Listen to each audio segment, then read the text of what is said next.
नमस्कार, मैं अंजना और आप देख रहे हैं न्यूज सर्कल। आइए बढ़ते हैं आज की बड़ी खबर की ओर। अक्टूबर में रिटेल महंगाई रिकॉर्ड निचले स्तर पर आ सकती है। इसके 0.50% के नीचे रहने की उम्मीद। आज जारी होंगे महंगाई के आंकड़े। सरकार आज यानी 12 नवंबर को अक्टूबर महीने के रिटेल महंगाई के आंकड़े जारी करेगी। एक्सपर्ट्स के अनुसार बीते महीने महंगाई दर 0.50% के रिकॉर्ड सबसे निचले स्तर पर आ सकती है। इसका कारण खाने पीने की चीजों की कीमतों में लगातार कमी और जीएसटी में कटौती का असर है। ये महंगाई दर बेस ईयर 2012 के आधार पर सबसे कम होगी। इससे पहले सितंबर में रिटेल महंगाई करीब 8 साल के निचले स्तर 1.54% पर आ गई थी। इससे पहले जून 2017 में ये 1.46% रही थी, जो अब तक की सबसे कम महंगाई दर है। सितंबर में खाने पीने की कुछ वस्तुओं की कीमतों में गिरावट रही थी। वहीं अगस्त में रिटेल महंगाई 2.07% रही थी। बेस ईयर वो साल होता है जिसकी कीमतों को आधार यानी बेस माना जाता है, यानी उसी साल की चीजों की औसत कीमत को 100 का मान देते हैं। फिर दूसरे सालों की कीमतों की तुलना इसी बेस ईयर से की जाती है। इससे पता चलता है कि महंगाई कितनी बढ़ी या घटी है।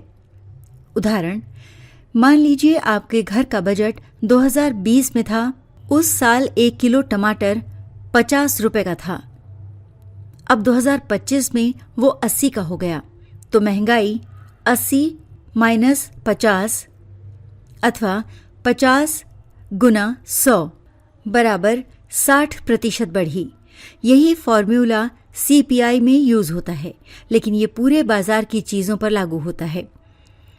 तुलना आसान बनाता है। बिना बेस ईयर के हर साल की कीमतें अलग अलग होंगी, लेकिन बेस ईयर से सब कुछ प्रतिशत में मापा जाता है, तो पुराने और नए साल की साफ तुलना हो जाती है। महंगाई का सही अनुमान ये बताता है कि महंगाई कितनी तेज या धीमी हुई। जैसे अगर बेस ईयर से 50% महंगाई बढ़ी, तो सरकार और बैंक ब्याज दरें तय करने में इसका इस्तेमाल करते हैं। पुरानी आदतों को अपडेट करता है। समय के साथ लोगों की खरीदारी की आदतें बदलती हैं। जैसे पहले साइकिल, अब बाइक ज्यादा यूज करते हैं। इसलिए हर 10 से 12 साल में बेस ईयर बदल जाता है, ताकि डेटा पुराना न हो जाए। भारत में उदाहरण, भारत में रिटेल महंगाई यानी सीपीआई का बेस ईयर अभी 2012 है, यानी 2012 की कीमतों को 100 मानकर 2025 की तुलना की जाती है।